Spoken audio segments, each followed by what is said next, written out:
Hello everyone, and welcome to my island designing series. Over the past few months, I have been building up this new island, trying to make it a lot different from the first one that I did. And today is pretty special because I have finally finished what I have been calling the main plaza, which is this whole middle section of my island. Now, I've been making videos that show me building this area up, but in this one, I'm going to give you a full tour of this entire section, which is actually almost half of my island. I didn't realize that. I didn't realize that it was that big. Yeah, no, I get it, yeah, that's what she said, yeah, that's hilarious.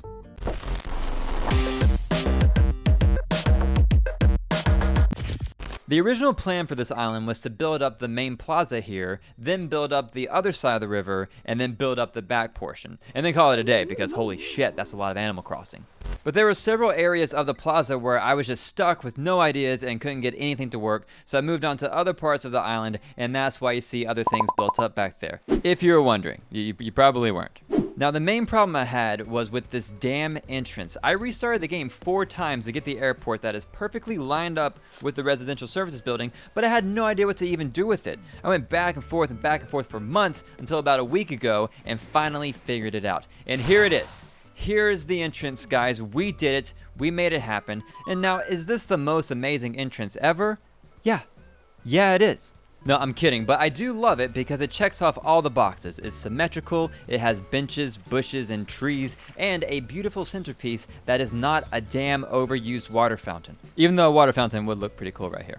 But this was very important to me because I really wanted an area that was like the center of town that I can change with each season. Kind of like Rockefeller Center in New York, you know how they put like the giant Christmas tree up every year? That's what I wanted to do with this. Like for Christmas, I'm going to replace the statue with a big Christmas tree and then do something similar with each holiday season, just to keep it spicy, you know what I mean?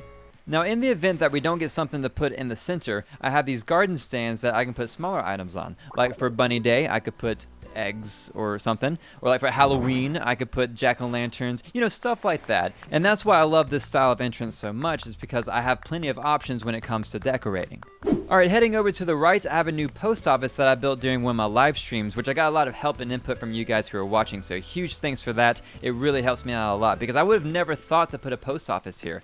But people in the stream were like, do a post office! And I give in to peer pressure pretty easily. So I did a post office, and I actually like it. I'm usually against having decorations like this outside because, you know, like what if it rains? But the stall kind of helps me with that a little bit, even though it doesn't really cover anything.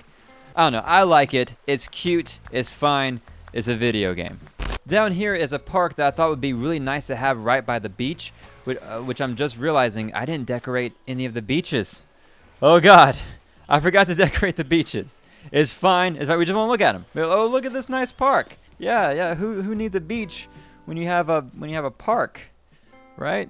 Across from the park is the farmers market, which I just love this spot, man. I don't know why. It's colorful. It's cute. I don't know. Maybe because it came out exactly how I pictured it. You know, because that's a good feeling when something just works out. And this baby just worked out. Probably the easiest thing that I built so far. And by the way, I just wanted to point out that I have a honey stand over here, and there's a teddy bear behind it, and it looks like he's selling the honey because he's a bear, right?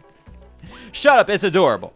Now, along the sides of the residential services building, I have 2 spots like this that have an outdoor bath with some sort of statue nearby. I'm using the bath as a sort of fountain, and having it closed off with a statue kind of makes it look like a monument kind of thing, you know what I mean? The one on the other side is a better example, so I'll show you that in just a little bit. But that was the idea behind this part, and for some reason, I think it looks super cool. I don't know. But if we keep moving up, we will find a few of the villagers' houses. Now, these are the city residents because they are the closest to the shops and all that. I have more houses on the other side of the river, which are going to be more of the country folk. But I'm not done with that part just yet, so stay tuned. But with all the villagers, I try to give them a decent yard with some furniture that matches their personality and flowers that match the way they look. So this is my boy Stu's house, and just up the way is Bonbon's house, and in between them I added in this little public fishing area. It just seemed like a good way to separate their yards and give me access to the river for when I need to catch 20 black bass in a row and nothing else. Nintendo, for the love of God, if I catch one more bass, one more bass, I promise you, I will continue to bitch alone in my room by myself. It will happen. Behind the residential services building, I didn't really know what to do, so I just put an iron fence to match the front and the sides, and then made a tiny little garden thing. I don't know. You don't really see it, so it's fine. It's not my best work, and I'm aware of this. Now over here, I did have a bus stop, which was pretty nice, but someone suggested that I should replace it with a bike rental area, which makes way more sense. Like, I have bikes all over the island. I have one by my house, one in the park, and one in front of the cranny, all of which are the same color, so a bike rental area works here so much better than a bus stop, because I'm pretty sure no buses are coming through anytime soon. Going up here is Hamlet's house. He is a hamster who is super into lifting weights. Yeah, hamster lifting weights. I don't know what they're smoking at Nintendo, but whatever it is, it's working because he's adorable. I mean, look at that face. Right next to his house is a dog park, which again, you guys gave me the idea for during a live stream. Angie helped me decorate it. So we have a garbage can right here with a present right in front of it that looks kind of like a doggy poo bag that someone didn't throw away. And over here is a fossil that looks like a huge pile of dog shit, both of which were given to me as suggestions in the stream, and I just thought they were hilarious, so thank you guys for that. But my favorite part over here is this dog, because it looks like my dog, Rihanna, and it's just so cute. Aren't you just so cute? Now, just down from that is a coffee shop, and I know, it's kind of a weird spot for a coffee shop, but I saw this design on Pinterest, and I really wanted to use it. So here it is. I feel like it kind of works because this path is going to lead to the museum eventually. So on your way there or coming back, you can just grab some coffee or something. I don't know. I like it. Coming back down this way is the rest of the villagers' houses in this area. So we got Charlize's house, who is an adorable green bear. And right next to her is Nan's house, who is annoying. We don't like Nan. Okay, Nan can leave and go be judgmental someplace else. On the other side of the road is the back of the shops, which I just decorated with items that I thought related to them, you know, like a clothing rack for the sister shop and a supply shelf for the cranny.